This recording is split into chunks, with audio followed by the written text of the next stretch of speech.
Buenas tardes, bienvenidos a todos. En nombre de la Gran Logia de la Argentina, de Libres y Aceptados Masones, y particularmente de su Comisión de Ciencia y Técnica, les damos la bienvenida a esta reunión, a este encuentro, en el que vamos a celebrar de alguna manera los 100 años de la visita de Albert Einstein a nuestro país. Hemos elegido hacerlo en esta casa, es una casa histórica, la sede de la Sociedad Científica Argentina, un edificio lleno de historia y fundamentalmente dedicado al conocimiento y a la razón, que son dos ideas que para nosotros en la masonería son muy importantes. Imagino que lo sabrán, y si no, se están enterando. Bien, yo quiero comenzar brevemente, va a ser muy breve lo que quiero compartir con ustedes, recomendando un libro. El libro de un escritor argentino que vive en Alemania, es un hombre joven, Ariel Magnus, que publicó hace muy poquito un libro que se llama Einstein en un quilombo.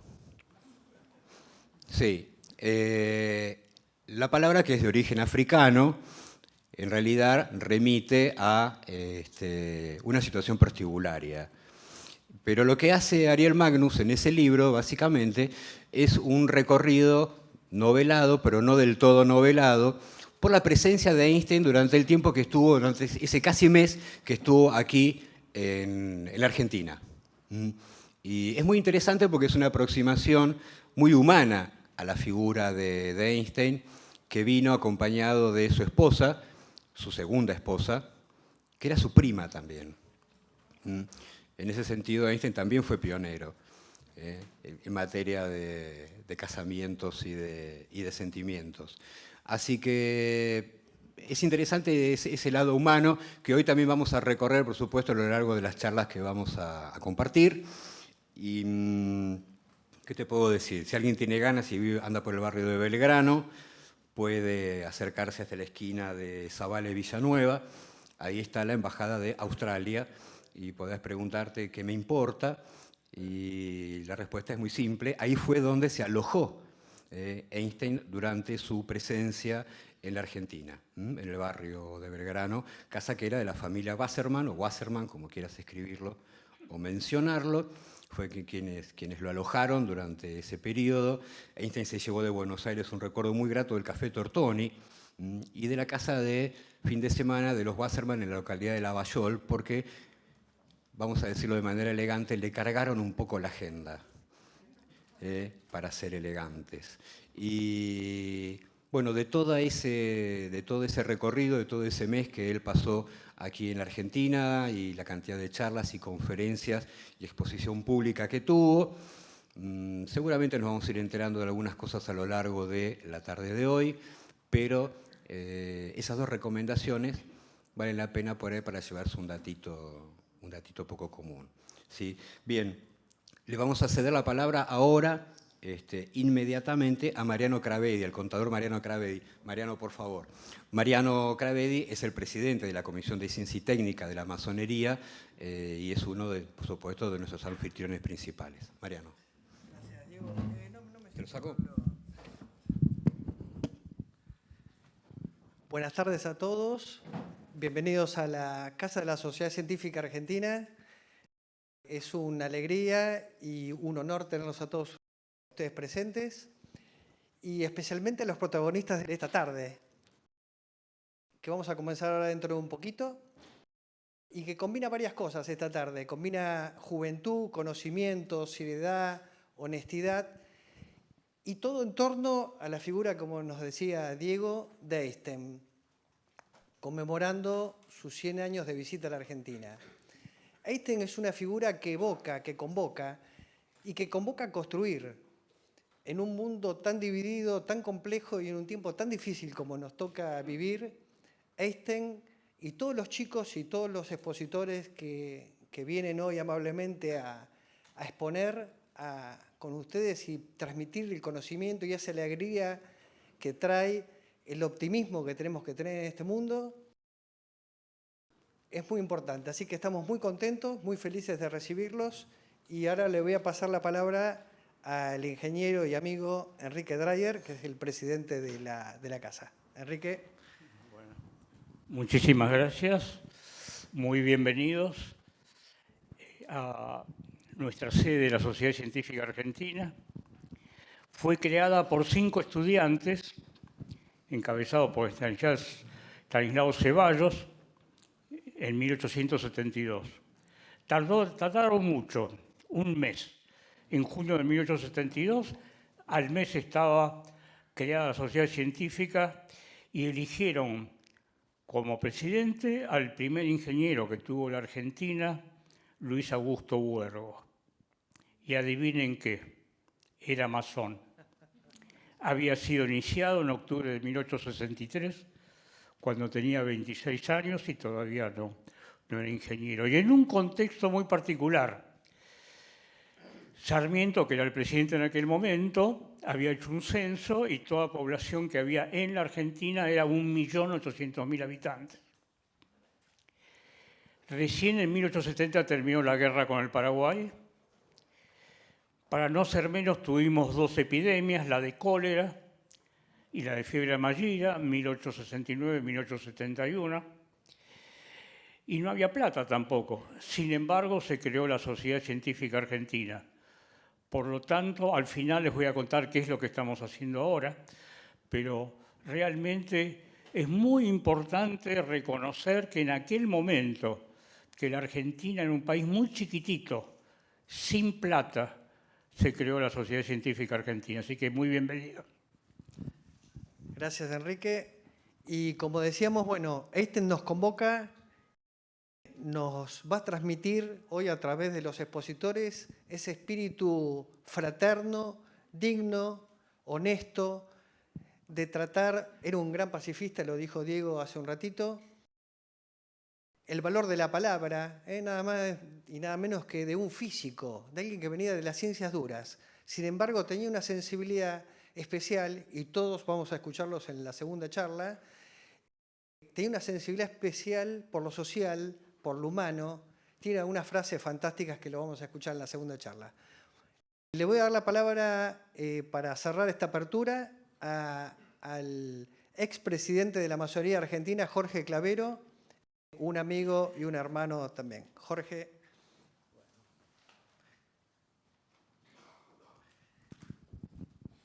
Bueno, queridos amigos, buenas tardes a todos. Una gran alegría que nos encontremos acá trabajando en una reunión convocada por la Masonería Argentina, una institución de honda pulsación humana y que siempre ha trabajado sobre los problemas de ciencia y de la libertad de pensamiento. Como decía acá el querido hermano, ha trabajado en ciencia y en conocimiento. Así que, y también estamos muy contentos porque estamos aquí en esta biblioteca de la Sociedad Científica Argentina, que recuerdo que hace ya alrededor de 10 años hicimos nosotros la primera reunión del libre pensamiento de América Latina, donde vinieron distintos expositores y hablamos un poco sobre el laicismo, que es algo muy importante para nosotros en materia de educación.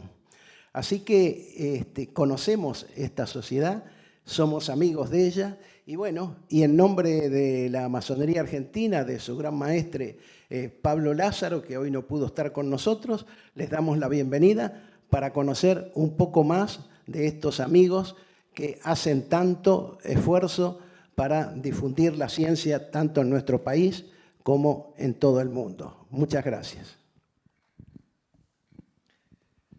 Bueno, si querés, le vamos a dar la bienvenida a los expositores y al moderador de la primera charla. Les voy a pedir un aplauso, son los chicos que son como un poco la estrella de esta noche.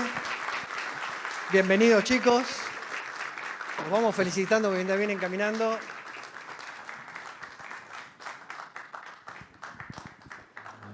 Bueno, va a moderar la charla con nuestros jóvenes maravilla del IDVA, la charla que se titula justamente IDVA, rumbo a la NASA. Ahora vamos a entenderlos un poquito bien de cómo va la cosa y quiénes son estos muchachos. Moderada por el licenciado Javier Vázquez, que es quien se está tomando en este momento su lugar y a quien ya le damos el micrófono. ¿Estamos? Bueno, gracias Diego, gracias a todos y todas las que están acá, tomando esta tarde de sábado linda para poder encontrarnos en este gran lugar y compartir estas historias que ahora nos van a contar. Personalmente estoy extremadamente contento y orgulloso de estar en este marco y estar con estos jóvenes que generan engagement, es la palabra que yo quiero usar. En estos días, mientras contaba a amigos o familia que iba a estar con ellos, generaba mucho entusiasmo, porque eso es lo que ellos generaron, hacia la ciencia, hacia lo que hicieron. Pero eso vamos a hablar en la segunda parte. Ahora lo primero que quiero hacer es, no los voy a presentar a todos, ¿por qué? Pues si digo el nombre de todos, después no saben, es muy difícil unir nombre con cara.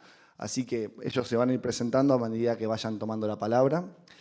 Y vamos a arrancar por acá. ¿Sí? Me parece lo interesante, primero, es que nos cuenten cómo fue la experiencia en este concurso, qué hicieron en particular y eso, ¿qué le agrega a la ciencia? ¿Cuál fue el agregado de valor, ¿no? ¿Por qué recibieron el premio? ¿Quién inicia? El team leader. No, venga, otra. Buenas, ¿qué tal? Yo soy Ezequiel, soy el líder del equipo. Y bueno, arrancando por ahí un poco con el contexto de todo lo que hicimos, nosotros participamos en la CANSAT Competition, que es una competencia internacional de nivel universitario de diseño y construcción de satélites a escala. La idea es diseñar una cosita, perdón, una cosa bastante chica que se monte en un cohete, se lance y durante la bajada tiene que cumplir una misión que te define la competencia.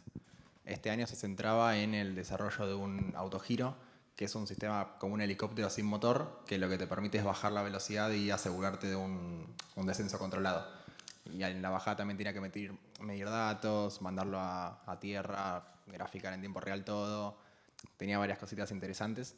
Pero bueno, ese es más o menos el resumen de todo lo que hicimos. Arrancamos a laburar hace 7 meses atrás, más o menos, a finales del año pasado. Y bueno, fueron 6 meses de laburo muy, muy duro, la verdad, creo yo. No sé si los chicos quieren agregar algo. El equipo es multidisciplinario. Sí, exacto. Yo soy Emanuel Albornoz, soy parte del equipo de electrónica. Respondiendo a la pregunta, sí, somos en total 10, acá estamos 8, 2 no pudieron venir. Tenemos, la edición del equipo era 4 de mecánica, 4 de electrónica. Teníamos una persona que se encargaba de parte de organización, que era ingeniero industrial. Y bueno, la parte de software se encargaba, después Mica va a hablar, pero es ingeniera en informática. Más o menos así es involucrado al grupo. La verdad que fue una experiencia muy enriquecedora, perdón. Pero quiero destacar algo, que es que destacar el ingenio argentino de esa manera, porque compararse con otros equipos, con otros países, con otras universidades del mundo, que quizás uno subestima la educación argentina de cierta manera, o la capacidad tecnológica que podemos llegar a tener por cuestiones de recursos, es algo que es incorrecto y es erróneo, porque quizás muchos de los otros dispositivos que había eran más complejos o tenían tecnologías mucho más actuales, o con materiales que quizás acá no se conseguían, pero el nuestro, obviamente tuvimos que importar muchas cosas, pero se terminó destacando de los demás porque todos sus sistemas eran simples, fiables y que funcionasen, y trabajamos con digamos, de una manera tan profesional de ir documentando cada cosa, entonces sabíamos qué sistemas teníamos que mejorar y cuáles no. Así que nada. Bien, ¿se escucha? Ahí va, muchas gracias. Nico, ¿se escucha ahí? Bien. Como bien decías, hay un diferencial en cuanto al diseño, a la robustez. ¿Qué me puedes contar de eso? Bueno, el diseño, buenas tardes. Buenas tardes para empezar. Mi nombre es Santino Agosti, estudio Ingeniería Electrónica también. El diseño, creo yo, fue una de las partes clave para la competencia. Además de tener un autogiro, habían partes extremadamente, o para nosotros lo que fue extremadamente complejo. Una cámara montada a un motor tenía que estar apuntando constantemente al norte magnético de la Tierra. Y el desarrollo de esto fue complejo, por no decir menos. Es un sistema de control de varias variables que uno tiene que solucionar de alguna manera. Y como decía bien mi compañero Albornoz, bueno, la simplicidad fue una parte clave de esto. Lograr que el sistema fuese robusto y que funcionase en distintos tipos de ambientes fue clave. Y sobre todo también el trabajo en equipo es algo a destacar, me parece. Somos 10 personas de distintas áreas de la ingeniería, mecánica, software, electrónica. Incluso hay un bioingeniero que estuvo trabajando con nosotros acá, Agustín, en la parte electrónica. Y poder desenvolvernos en un área de trabajo extremadamente complejo durante un periodo largo de tiempo es algo a destacar y creo que es una de las partes clave que finalmente nos lleva a ganar esta competencia en Estados Unidos. Bien, y sobre todo esta parte que decía al principio de la simplicidad de nuestro mini satélite, estar constantemente atento a estos detalles, dónde va cada cable, dónde va cada posicionamiento, qué tenemos que hacer el día, qué es lo que falta, cuáles son las fechas que tenemos que cumplir para lograrlo. Fueron cosas muy importantes y bueno, por suerte pudimos llevarlo a cabo. Bueno, buenas, yo soy Micaela Perillo y estudio Ingeniería Informática.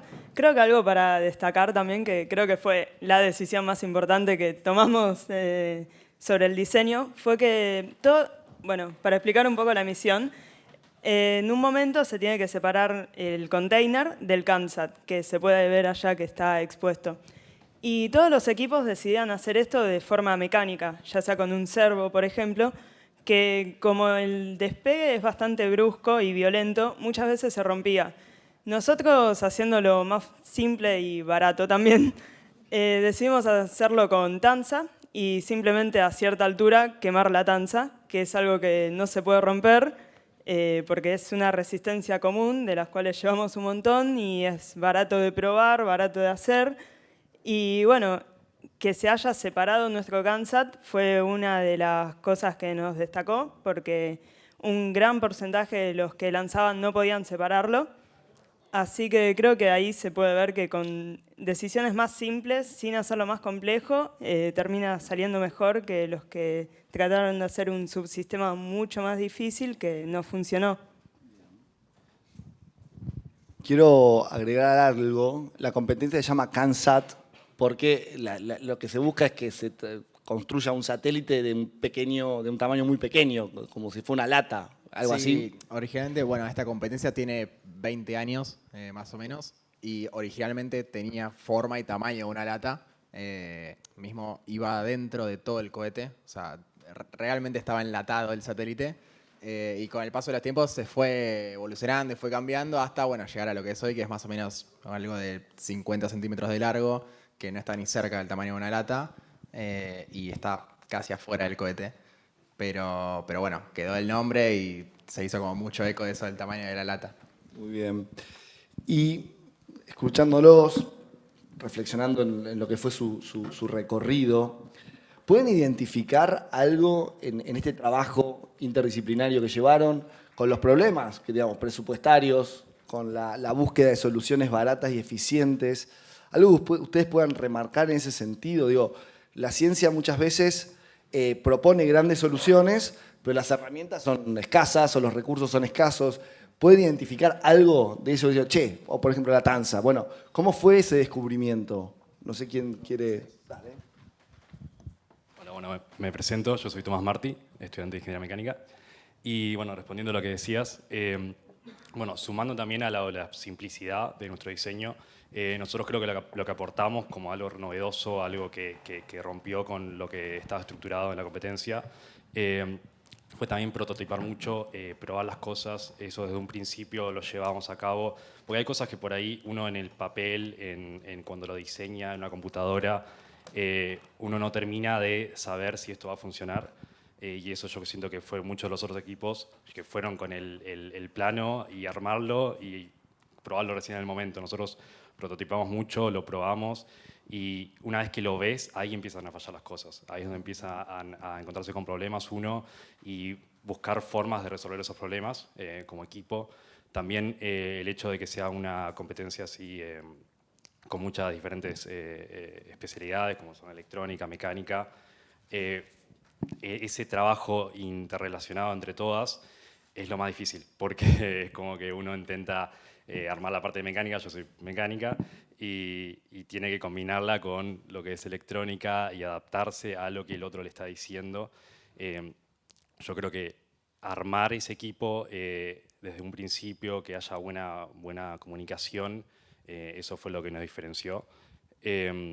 También hicimos mucho hincapié en el detalle de todo lo que estábamos haciendo. Entonces llevábamos Excels y formas de llevar,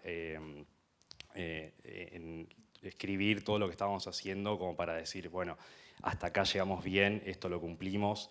Y eso siento que nos diferenció completamente con los otros que estaban compitiendo. Y bueno, eso, la redundancia, que también hablábamos antes, yo creo que bueno, fue lo que nos despegó y nos llevó a ese lugar donde llegamos. Bueno, quédenselo por ahí, así vamos repartiendo la palabra. Estaba pensando en un concepto que usamos mucho en la masonería, que es unir lo disperso, y de cierta manera ustedes han logrado eso y transformarlo en este aparato, ¿se lo puede llamar? Donde todo ese conocimiento disperso, ustedes lo han logrado coordinar, lo han logrado transformar en un hito para la ciencia argentina.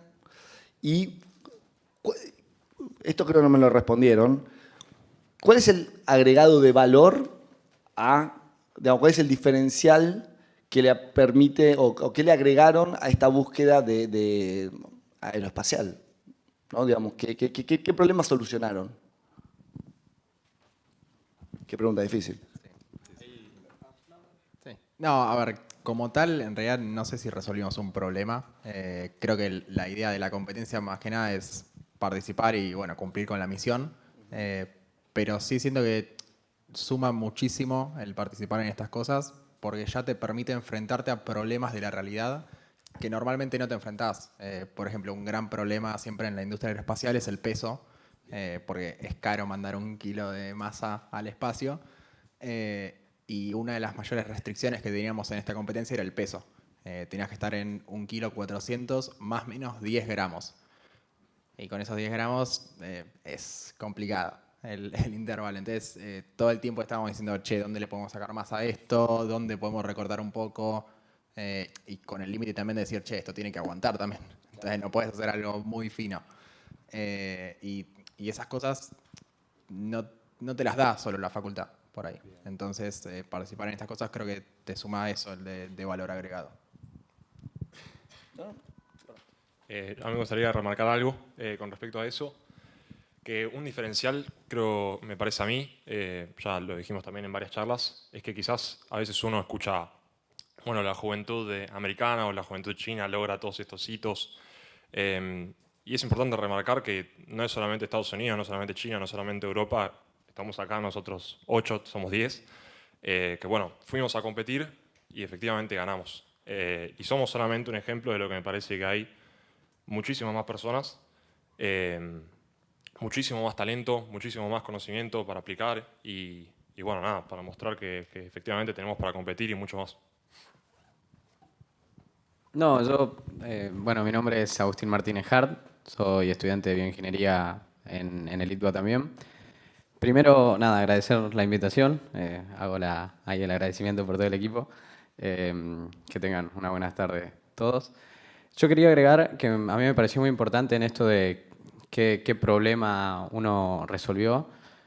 Creo que en cuanto a lo técnico, como mencionaba Ezequiel, lo que se buscaba era completar una misión con requerimientos muy marcados. En ese sentido, uno tenía la libertad de creatividad de los sistemas, de la parte electrónica, mecánica, pero creo que en sí estabas como un poco limitado en ese sentido, o sea, vos tenías que cumplir requerimientos. Creo que la mayor solución o lo mejor que nosotros podemos hacer desde nuestro lado y un poco lo mencionaba Santino, era mostrarlo. Era realmente poder exponer que un equipo de gente que le gusta, porque nosotros en realidad lo hicimos con horas extras, lo hicimos porque realmente nos apasiona el tema, poder mostrar que gente con pasión, que gente con tiempo, con esfuerzo, puede lograr un montón de cosas para bien, digamos, porque no fue bien, pero quiere decir, ya el hecho de haber podido competir era muy importante para nosotros, haber podido viajar y todo. Por suerte nos fue muy bien y ganamos y ahora estamos acá y bueno, tenemos todo el reconocimiento. Pero de igual forma, poder mostrar y poder ser, por así, un ejemplo para los más chicos. Yo tengo 2 hermanos más chicos y siempre se los comento que si realmente les gusta hacer algo con esfuerzo y con pasión, que lo busquen, que creo que es lo que mayor, lo que desde nuestro lado podemos más aportar a la sociedad. Porque, a ver, somos estudiantes, a nivel técnico hay gente que sabe muchísimo más que nosotros, pero creo que esa inspiración fue algo muy lindo que de nuestro lado aportamos también. Muchas gracias. Y voy a utilizar tus palabras para hacer un pequeño puente hacia una segunda momento de esta charla, que quiero que sea un poco más personal, un poco más, si quieren, contextual o contemporánea, porque si quieren conocer más sobre el proyecto y qué sé yo, hay un montón de información en internet, ya le han hecho un montón de entrevistas, hace poco han estado con el presidente de la Nación, previamente con el jefe de gobierno, etc. Pero hoy acá estamos, como bien nos han introducido, celebrando los 100 años de la visita de Albert Einstein a Buenos Aires. Y quiero hacer un pequeño contexto o un encuadre en torno a esto, antes de cederle la palabra a los chicos nuevamente con una pregunta.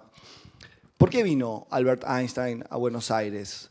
Vino en torno a una gira que él, o varias giras que hizo por diferentes países del mundo, para dar charlas, para promover la ciencia, para hablar sobre la paz, para hablar sobre evitar los conflictos. Recordemos que él se va de Alemania en el avance del nazismo. Él renuncia a la dirección de una universidad muy importante por no el miedo, digamos, mataron a un ministro que era amigo de él únicamente por ser judío. En ese contexto él decide renunciar a la nacionalidad alemana y primero va a Inglaterra, después va a Estados Unidos y en un momento de su vida decide participar activamente en política hablando sobre estos temas que eran una conmoción mundial. ¿Y qué pasó? Einstein, en los 4 semanas que estuvo acá, brindó 8 charlas en la UBA, una también en el Colegio Nacional. Las crónicas de la época cuentan que estos eventos eran casi eventos sociales. La gente iba a verlo a Einstein, quería participar de esas charlas que él generaba. No necesariamente entendían qué era la teoría de la relatividad, pero él generaba, como era un personaje, podríamos decir que era un influencer, ¿no? Lo que hoy conocemos como influencer. Él era un influencer de la ciencia, de la paz, era un influencer de la tolerancia. Ese marco me parece súper interesante. Preguntarles a ustedes, tienen 20 y pico de años, son la generación que nosotros llamamos nativos digitales. Han nacido con las redes sociales, la usan, pero por el otro lado, hacen ciencia, resuelven problemas de una manera práctica, eficiente, barata. Y creo que es un tema que para mí es muy, muy caro. Yo soy sociólogo, me dedico a pensar qué es lo que nos pasa. Y creo hoy hay una contradicción terrible, que jamás en la historia tuvimos tanto acceso a tanta información y a tanta ciencia, pero al mismo tiempo nunca tuvimos tanta desconfianza hacia la ciencia, nunca tuvimos tantas teorías conspirativas que nos quieren decir que la Tierra es plana, que no nos vacunemos, que el cambio climático no existe. Por otro lado, tenemos papers y un montón de información que dice, che, no, la Tierra es redonda, el cambio climático existe y las vacunas son importantes para que la población esté sana. Entonces, ahora, fuera del CANSAT, preguntarles a ustedes cómo ven esto, cómo lo entienden y bueno, empecemos por ahí. No sé quién quiere tomar la palabra. Bueno, empiezo yo. Venga. Soy Agustín Piloto, estudiante de Ingeniería Mecánica. Respondiendo un poco a tu pregunta, si algo que nos dimos cuenta en estos días, en este ya mes, es que si algo que une a la sociedad es la ciencia. Nos pasa mucho que publicaciones de nuestros logros se ven divididas por lo que es la política, por ese tipo de cosas, y ahí nos damos cuenta que todo lo demás se polariza, pero la ciencia es bastante como que firme en eso.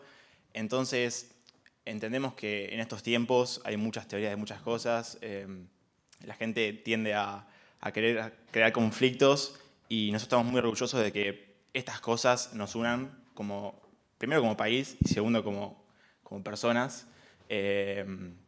Así que nada, entiendo que en estos tiempos de digitalización y de tantas teorías, creo que la ciencia tiene respuestas más concretas y nos da esa seguridad de que podemos llegar a una unión entre todos y bueno, en ese sentido estamos confiados de la ciencia.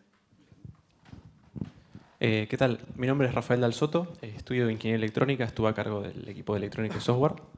Creo que una de las cosas que más distorsiona la comunicación de ciencia, ingeniería, todo tipo de ramas en Internet son las tecnologías, redes sociales, los medios que a veces le dan voz a la gente que hace más ruido y es como que quizá vemos cosas que antes no veíamos. O sea, ¿cómo sabemos que antes no existían todas estas teorías conspirativas y quizá no estaban tan visibilizadas y ahora por cuestiones de algoritmos y eso se visibilizan más? ¿O qué es lo que realmente va pasando? Porque es como que hay muchas realidades paralelas, ¿no? O sea, agarras por ahí uno de nosotros y por ahí puedo decirte como, che, conozco gente que está haciendo ciencia re bien, soy muy optimista porque en ciertas burbujas, ciertos círculos, veo que hay gente que está muy motivada. Pero por ahí agarrás a alguien de otro lado y tiene otra realidad y todas esas realidades conviven. ¿Y a dónde va todo esto? No sé, pero algo que me da mucha fe, que lo veo en muchos chicos, por todo el tema de redes sociales, es que siento que hay gente como se está saturando ya de redes sociales. Y un fenómeno que siento que está pasando en los últimos tiempos, gente que, por ejemplo, borra redes sociales o como que ya está podrida de tanto contenido basura y es una charla que podríamos estar bastante tiempo con esto.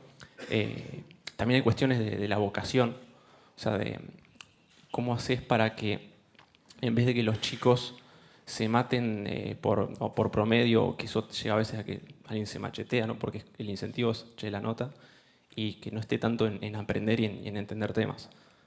Son muchas cosas, pero yo creo que todo está relacionado de alguna manera. Y bueno, sigamos hablando. Bien. Me tomé voy a hacer una pequeña juego. Calculo que todo el mundo conoce esta foto, ¿no? Bien. Pero no sé si todo el mundo conoce la historia de esta foto. En su cumpleaños, 1951, Einstein es invitado a una universidad.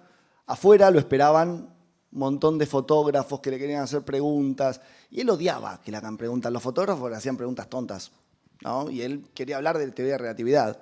Entonces, en esa relación rara que tenía con la prensa, él muchas veces le respondía con chistes, ¿no? Una vez le preguntaron, señor Einstein, ¿usted podría explicar la teoría de la relatividad para una señora ama de casa? Y ya dejaría de ser la teoría de la relatividad. Bueno, ¿por qué traigo esta foto? Como ven, él estaba acompañado dentro del auto.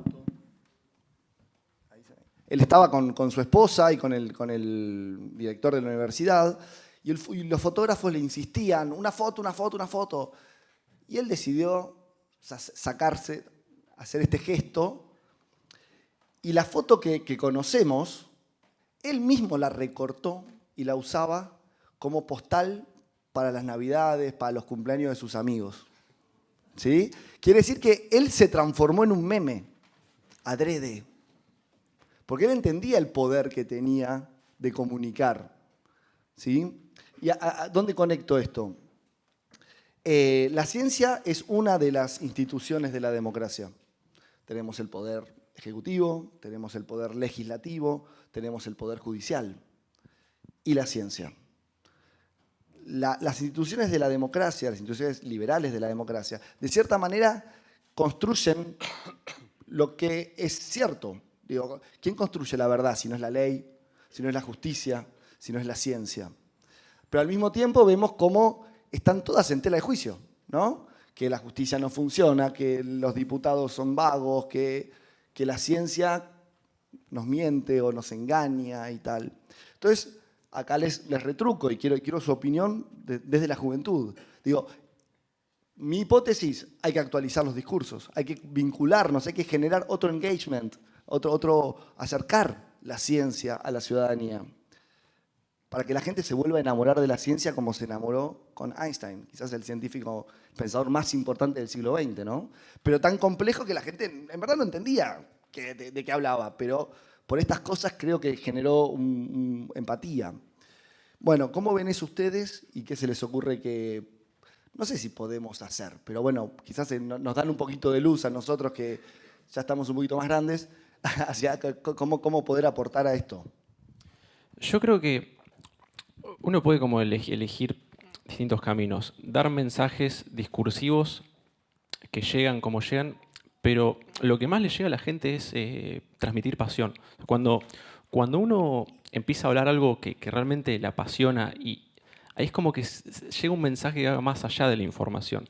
Y eso penetra muy profundo. En cambio, los discursos más armados, que suele pasar mucho en la política o cosas más tradicionales, por ahí eso es como que rebota y siento que, o sea, por ahí nos pasa mucho a los jóvenes que ya es como que alguien está hablando de cierta manera y ya se te apaga la cabeza y no le estás prestando atención, pero cuando ves a alguien que está hablando, no sé ni cómo explicarlo, pero se entiende a lo que voy, es distinto cómo te llega. Y eso llega de otra manera. Proceda. Sí, un poco para complementar a lo que decía Rafa, creo que el gran desafío está... Primero siento que la juventud, todo lo que tiene que ver con el tema de en sí las noticias, entiende mucho qué considerar y qué no, creo. Creo que tenemos una buena capacidad de esto, pasan cosas muy locas y uno se entera, antes no sé, imagino que uno se enteraba de una noticia de la guerra un mes después o por una carta o una foto, y hoy en día, lamentablemente, uno ve capaz un video de un dron militar explotándole a alguien y lo ve y es normal, o tristemente es normal, pero como que esa capacidad capaz de sentir tanta la noticia, creo que se perdió. Y yendo un poco más a cómo insertar a los jóvenes en la ciencia, en la ingeniería, que en realidad no creo que tenga que ver con algo más técnico, sino más algo pasional, como decía Rafa. Hay gente que le va a gustar más la matemática, hay gente que le va a gustar más la biología. Creo que el gran desafío está en poder transmitirle la pasión y las ganas a cada uno de los jóvenes para que se enfoquen en la rama que les guste. Entonces, sí, creo que primero viene desde muy chico.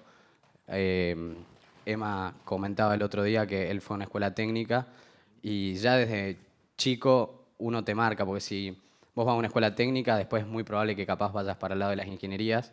Y en su escuela, en el último tiempo, habían muchas más mujeres en la escuela técnica. Eso hace que en un futuro se proyecten más mujeres también en ingeniería. Creo que ahí arranca el proceso de cambio, desde más chico, porque ya si vos ya terminaste el secundario es muy difícil capaz cambiar tu rumbo tan sobre la fecha. Creo que es un poco eso. No, también para agregar, llevando a esto de yo fui a una escuela técnica, a mí me apasiona la robótica y la tecnología desde muy chico, creo que empecé con 11 años, armando piezas de Lego o con motores o desarmaba juguetes. Mi mamá siempre cuenta, ella me regaló un auto control remoto carísimo y yo lo primero que hice a la primera hora fue desarmarlo. Entonces ni siquiera lo pude usar, digamos, lo desarmé. Luego lo volví a armar, me costó, no sé, un buen tiempo. Pero nada, yo quiero destacar también ahí el trabajo de mi mamá, porque notaba eso en mí cuando tenía, no sé, 9 o 8 años, y me llevó hacia ese lado y me acompañó sobre eso. Creo que también es muy importante ese rol, porque nada, yo no iba a saber que quería ir a una escuela técnica, que después quería estudiar una ingeniería. Creo que eso es muy importante. Y también la metodología de aprendizaje.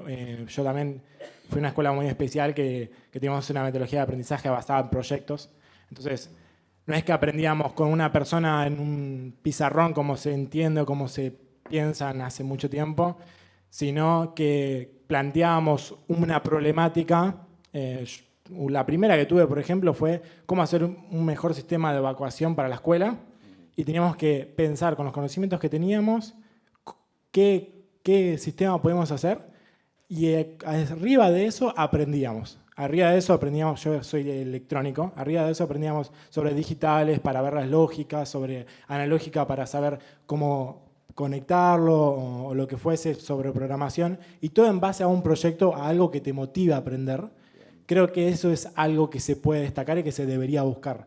Realmente no lo veo en muchas instituciones. Estaría buenísimo que se implemente cada vez más ese tipo de metodología. Muchas gracias. Nos estamos quedando con poco tiempo, pero no quiero dejar de incluir algo que vos acabas de decir, el rol de la mujer en la ciencia. Sos la única que está en la mesa, así que contanos un poco cómo lo viviste. Hay una compañera que no pudo venir, así que digamos, no serías la única, pero ¿cómo ves la situación de la ciencia, la mujer, las jóvenes, etcétera? Lamentablemente son tipo 2 minutos, no mucho más. No, está bien. Bueno, también es para destacar que Dani, la chica que no vino, es mecánica, que también es un área tradicionalmente de hombres. Y quizás ahora lo veo mejor, como que ya no es tan raro elegir una carrera así. En mi caso fue un poco raro porque yo estudié comunicación social en la secundaria, así que ya era raro estudiar ingeniería habiendo estudiado eso, más raro siendo mujer, que quizás fue un colegio que no se le daba tanta importancia a las ciencias. Todo el resto lo obtuve por mi cuenta, con los comunicadores científicos. Vi que ahí rodearon el Kansas de libros de Carl Sagan y me gustó mucho. Así que creo que es eso. Lo más importante, no tanto a qué colegio fuiste. Si fuiste uno como el de Emma, es un golazo porque ya empezás mucho más adelantado. Pero creo que lo más importante es eso, que hayan comunicadores que difundan a todos, que si bien sé que es complicado a veces hablar la gente no técnica, nos pasa a nosotros que hicimos un proyecto así, no me quiero imaginar a alguien que tiene una teoría mucho más importante o un proyecto más grande. Pero creo que lo más importante es eso, tomarse un tiempo y también abrirse un poco a la comunidad no tan técnica, porque sirve para esto, para que quizás no teniendo en la secundaria tanto técnico, que igual te puedas interesar y que igual puedas seguir una carrera así. Muchas gracias. Me está mirando Uberman. Quiero hacer una aclaración, un agradecimiento que no dimos, lo llamamos Tanguito, Bertola, que está en Córdoba. Acá queda filmado, Tango querido, que ha hecho un laburazo para poder comunicar y que les haya llegado la información a través de redes sociales de todos ustedes. No quería dejar de mencionarlo. ¿Me dejás 2 preguntas? ¿Sí? Si alguien quiere hacerle preguntas a los chicos, hay espacio para 2 nada más. Así que ahí una, alguien más y una ahí. Listo.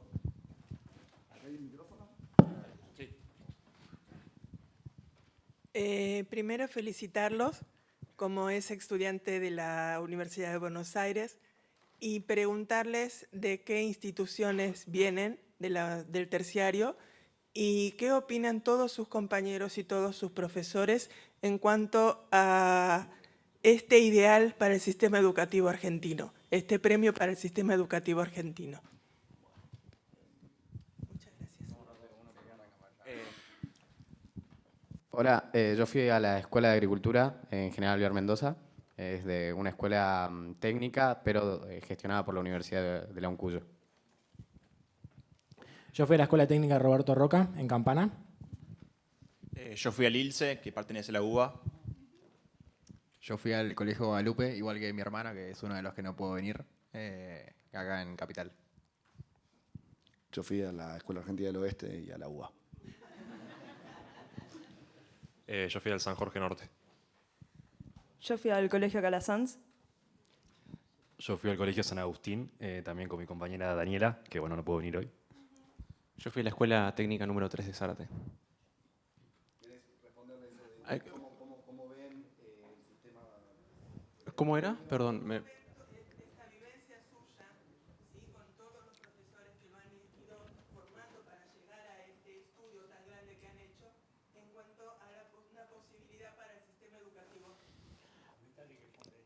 Sí, estamos estudiando en el ITBA, varios estamos con beca, 6 del equipo estamos con beca.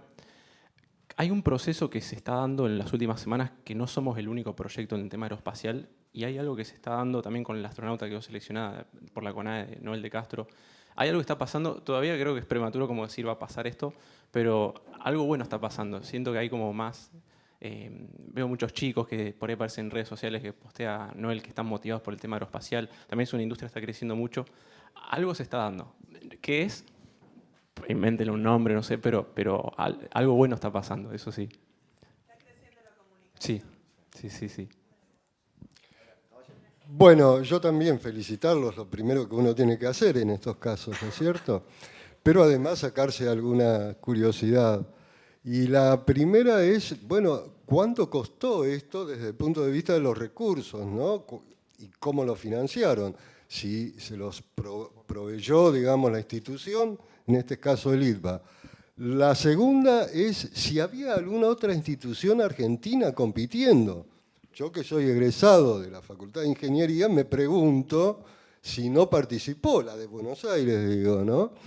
Y por último, un detalle de todo el procedimiento. ¿Entregaron este aparato y alguien lo lanzó en dónde? ¿En Estados Unidos? ¿Cómo funcionó eso? Bueno, primero que nada, la competencia nos ponía como requerimiento que el presupuesto máximo sea de $1000 para lo que es la construcción del artefacto. Que eso es un margen es pequeño comparado con todo lo que es el viaje en sí. La facultad nos acompañó con todo el tema de infraestructura, todo ya talleres y acompañamiento, pero después lo que tuvimos que hacer, que es también interesante el proyecto, es no solo fue ingeniería, sino también fue ir a buscar sponsors, comunicarse con empresas para que nos sponsoren. O sea, fue un proyecto totalmente completo de todas las áreas que te imagines, que nos dio también mucha experiencia en el sentido de lo que es un proyecto profesional. Entonces, desde ese lado, o sea, el presupuesto fue bastante grande, pero todo buscado por nosotros, entonces es más mérito para nosotros. Y en cuanto a cuántas compitieron de Argentina, fuimos la única, y es más, fuimos la única de Latinoamérica. Estaba México, pero del lado sur éramos los únicos en ese sentido. Sí, y la tercera... ¿Cómo entregaron este aparato a quién? Sí, es así. Nosotros, muy rápidamente, viajamos a Virginia. La competencia era 6, 7 y 8 de junio en Staunton, Virginia. Estados Unidos, obviamente. Y el día 7 era el día del lanzamiento. Nosotros, luego de haber hecho los testeos previos al vuelo, que fue el día 6, el día 7 lo pesamos frente a los jurados. 1400 gramos exactos, era lo que nos pedía como requerimiento.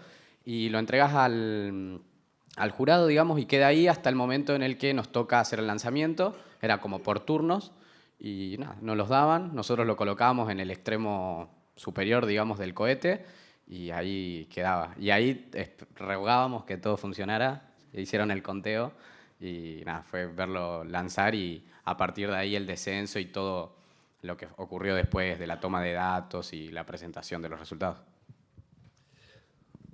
Bueno, primero que nada, personalmente les quiero agradecer por este rato, fue espectacular.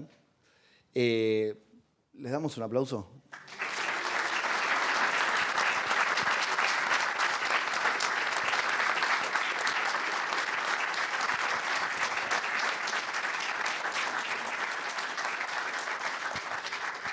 Y ahora entiendo que viene el momento lindo de la premiación, en donde... acá está Diego, quien conoce el timing. Bueno, es muy simple. Lo que vamos a hacer ahora, vamos a entregarles una distinción, una mención honorífica a los chicos de parte de la Sociedad Científica y, por supuesto, de la Masonería Argentina, que preparó especialmente. Así que de la mano del presidente de la Comisión de Ciencia y Técnica, Mariano Cravey, y de nuestra figura emblemática de la Masonería Argentina, el 3 veces gran maestre Jorge Ángel Clavero, les vamos a entregar a los chicos esta distinción.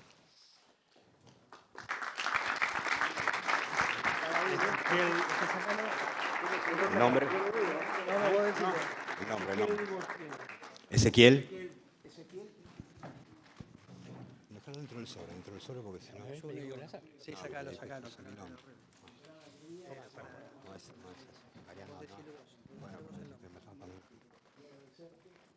¿Quién es?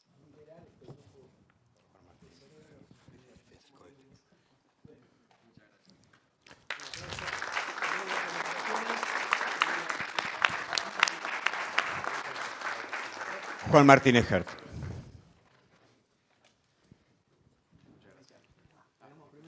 Sí, los dos.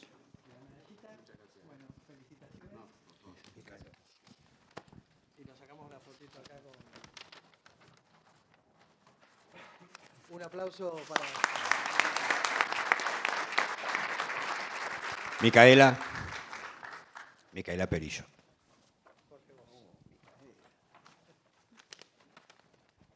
La mujer de la ciencia. Una gran alegría entregarte esto en nombre de la sociedad científica y que sigan trabajando. Muchas gracias.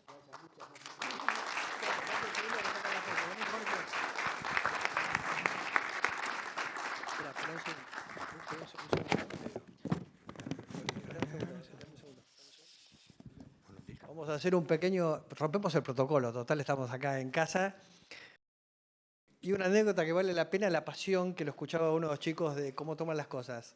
Yo traje un libro de Carl Sagan, Cosmos, emblemático, que para muchas de las generaciones de los que ya estamos un poco grandes, nos inspiró por muchas cosas, ¿no? Por el conocimiento en la ciencia, por la paz, por muchísimas preocupaciones. Y lo traje, estábamos en la mesa preparando todas las cosas, que nos faltaba algo, como siempre. Y yo les pregunto a los chicos si los conocen, porque son jovencitos. La verdad que pensé que no lo iban a conocer. Que por ahí Carl Sagan sí, pero el libro no. Y sin embargo, Micaela, ¿sí? Nuestra representante hoy de que hay mujeres en la ciencia, me dice, no, yo lo conozco. Es más, puedo, ¿no? Ahí está, mirá. Muy bien, un aplauso. Ah, les digo que tiene. Pero Micaela se tatuó el disco de oro de la Viking. Los que le gustan la ciencia, los que han admirado esa época, así que te felicito en nombre de todas las mujeres que no están presentes y que están en la ciencia. Un aplauso especialmente para Micaela.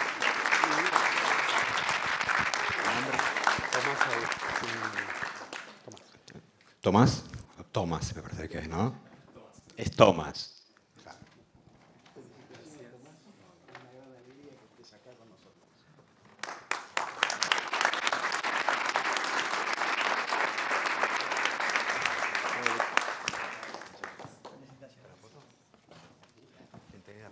Federico.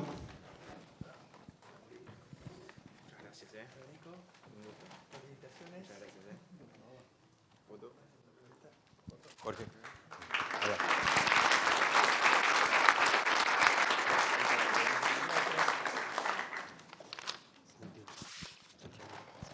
Santino.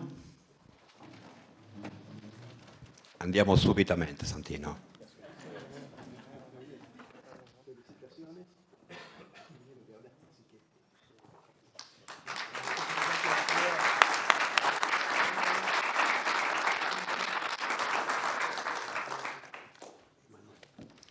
Emanuel.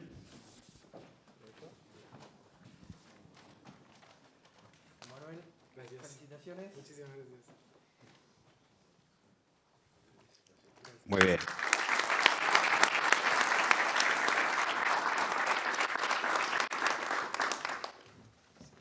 Ezequiel. Ezequiel no vino. Es un gran motivo para no pararse.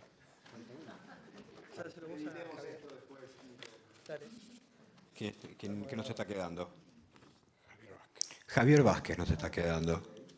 Quien moderó la mesa, nuestro sociólogo, especialista en temas ambientales. Muy bien. En reconocimiento, muy bien, Javier.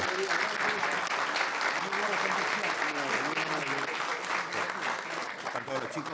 ¿Están todos los chicos? ¿Listo? Gracias. Bueno, fenomenal. Bueno. Bien. ¿A quién? Rafael.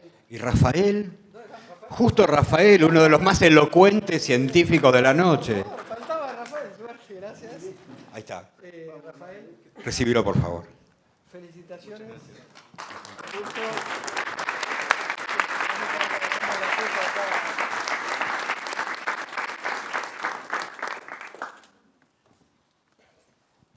Bueno, ahora sí vamos a dar por finalizada esta charla. Les pedimos a los chicos, por favor, que se trasladen a la biblioteca para una actividad periodística.